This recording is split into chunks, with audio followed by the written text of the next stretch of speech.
what kind of advice would you give uh folks transitioning into the field, right?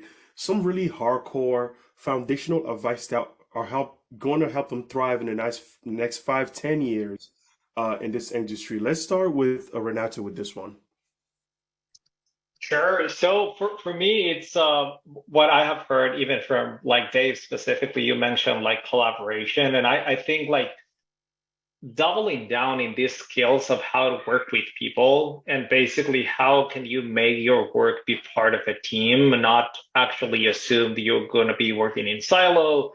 Like you might be like an amazing designer, an amazing researcher, but like you will always need your team to support what you're doing. So basically being effective at sharing, being effective at basically asking for feedback at the right time, and knowing that basically this whole process will be a team effort.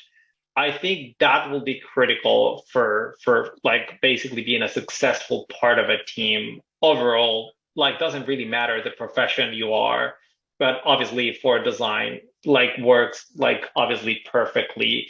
The other piece that I will add there is that all these things about basically how good UI are to be divergent. So try to basically think as many possibilities as possible to solve a problem. So again, going back to basically there is not just one silver bullet for solve your basically user needs or like user problems. Try to be divergent, allow yourself to actually be a bit disruptive. I think we need that type of people in our teams.